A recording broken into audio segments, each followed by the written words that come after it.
दौड़ के टाइम में अगर हम बच्चों को बोले कि भगवान शिव की पूजा की जाए तो पॉसिबल नहीं है। बच्चों की स्कूल, हस्बैंड का ऑफिस, हाउसवाइफ की पूरे डे की कहानी, उन सब में टाइम ही नहीं मिलता कि भगवान शिव की डेली पूजा की जाए, अर्चना की जाए और साधना की जाए। तो आज जो है हमने हमारे घर पे छोटी सी पूजा ऑर्गेनाइज की है ताकि बच्चों में संस्कार आ सके। हम जब छोटे थे तो हमें हमारे बड़े सिखाते थे कि कैसे पूजा करनी चाहिए, भगवान का ध्यान करना चाहिए, हमें संस्कार सिखाए। और अब जो है बच्चे जो हैं उनको हम छोटे छोटे घर पे इस तरह से पूजा ऑर्गेनाइज करके ही उनको संस्कार दे सकते हैं। तो हमने जो पूजा रखवाई है, हम पंडित जी हमारे घर पे आए हुए हैं, तो हम जानते हैं उनसे कि हम भगवान शिव की पूजा की उन्होंने क्या क्या तैयारियां की है और भगवान शिव की पूजा हमें क्यों करनी चाहिए और क्यों उन्हें प्रसन्न करना चाहिए और किस तरह से भोलेनाथ जो है वो जल्दी से खुश हो जाते हैं। तो आइए चलते हैं हमारे पंडित जी चंद्रशेखर जी के पास। नारायण जयशंकर। ये हम सभी का परम सौभाग्य है। श्रावण का मास चल रहा है और आज चतुर्दशी तिथि है।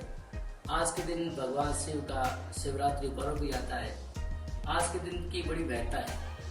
इस दिन शिव की पूजा करने से साक्षात भगवान शिव का लोक की प्राप्ति होती है। साथ में श्रावण के महीने की बड़ी महिमा है। श्रावण के महीने में अभिषेक करने का विधान बताया गया है कि संपूर्ण महीने श्रावण में भगवान शिव का अभिषेक करें, क्योंकि जिस दिन भगवान शिव ने समुद्र मंथन हुआ था, विषपान किया था, उस दिन एकादशी तिथि थी, देवशयनी एकादशी। उसी दिन भगवान ने विष पिया था और उस दिन से पूरे ब्रह्मांड की त्रिलोकी में सब जगह भीषण गर्मी और हलाहल विष का जो प्रभाव है वो बहुत ज्यादा हो गया। तो सारे देवताओं ने मिलकर के भगवान शिव के ऊपर और पूरे त्रिलोकी में जो गर्मी है उसको शांत करने के लिए दूध, दही, घी, शहद, चीनी इत्यादि नाना विधि प्रकार की औषधि और द्रव्यों से शिव का अभिषेक किया और 1 महीने तक उस दौरान देवताओं ने अमृत की वर्षा की। और कलयुग में अमृत जल को ही कहते हैं। इसीलिए सावन के महीने में 1 महीने रुद्राभिषेक होता है और सावन के महीने में विशेषकर वर्षा ऋतु रहती है। और इसी प्रभाव से जो गृहस्थी व्यक्ति होता है उसको जीवन में सारी कामनाएं उसकी संपन्न होती है। इसका एक कारण यह भी है कि भगवान शिव जो है वो सबसे श्रेष्ठ गृहस्थी है। और शिव पुराण में लिखा भी गया है, शिव पूजनम प्रतिदिनम। शिव का पूजन गृहस्थी व्यक्ति को प्रतिदिन करना चाहिए।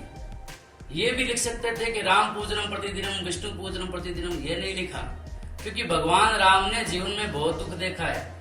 कोई भी गृहस्थी नहीं चाहता है कि मुझे भी जीवन में भीषण राम के समान दुख देखना पड़े, इसलिए लिखा शिव पूजनम प्रतिदिनम। क्योंकि शिव जी जैसी गृहस्थी कहीं ऐसी गृहस्थी नहीं है। आप यदि भगवान राम के जीवन का वर्णन सुनेंगे और यदि उनकी तस्वीरें भी देखेंगे, तेल चित्र, तो उसमें भगवान राम है, लक्ष्मण जी है, सीता जी है, हनुमान जी है, लेकिन उनके पुत्रों का, आगे के वंश का कहीं कोई वर्णन नहीं है। लेकिन शिव का प्रतिबिंब देखोगे तो शिव की तस्वीर में आपको भगवान शिव भी दिखाई देंगे, गणेश भी दिखाई देंगे और उनकी पत्नी माँ जगदम्बा भी दिखाई देगी और कार्तिकेय जी है जो उनके बड़े पुत्र वो भी है। साथ में चारों के अलग अलग वाहन है। अब जो गृहस्थी व्यक्ति होता है उसके जीवन में बताया गया है 4 पुरुषार्थ होने चाहिए। 4 पुरुषार्थ में धर्म हो गया, अर्थ हो गया, काम हो गया, मोक्ष हो गया। शिव जी का जो बैल है वो धर्म का प्रतीक है। गृहस्थी व्यक्ति जो होता है वो घर का मुखिया होता है और घर के मुखिया को धर्म के ऊपर चलना चाहिए। इसीलिए शिव जी का वाहन बैल धर्म है। भागवत कथा में आता है कि कलयुग में धर्म के 3 चरण तो जा चुके हैं, लेकिन 4था चरण अभी विराजमान है। उसी प्रकार हम गृहस्थी में हैं तो हमारा धर्म जो है रहना चाहिए, चाहे उसके 3 चरण चले जाए, लेकिन 4था चरण सत्य रहना चाहिए। जिस प्रकार की ये कुर्सी है या कोई चारपाई होती है, उसकी 4 पाए होते हैं, धर्म के 4 पैर है। धर्म के 4 पैर कौन कौन से? सत्य है, दया है, तितिक्षा है और सोच है। एक भी पैर पकड़ के यदि उसको खींचे तो पूरा का पूरा धर्म हमारे पास आता है। 4 पाई का एक पैर खींचो, उसी प्रकार शिव का वाहन धर्म है।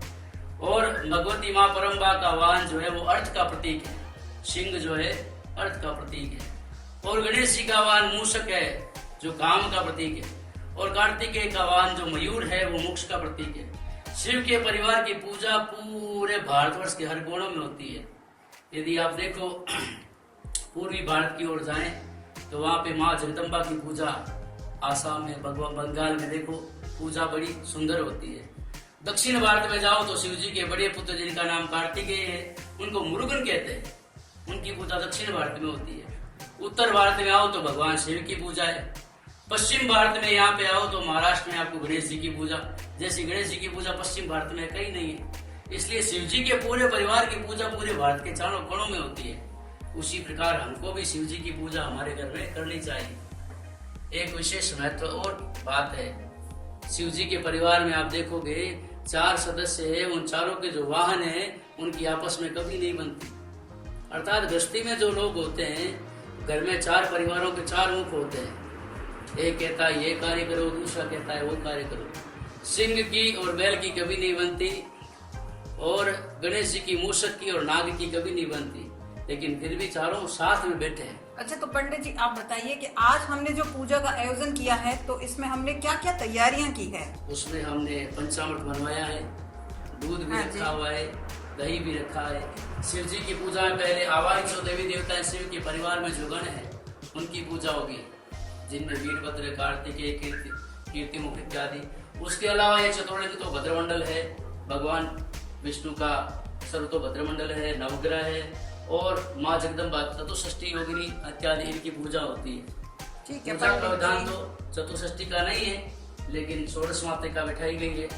शिव की पूजा में आप चाहो जितना विस्तार कर सकते हो, चाहो जितना सूक्ष्म भी कर सकते हो, ये अलग अलग भावनाओं के द्वारा बताया गया है।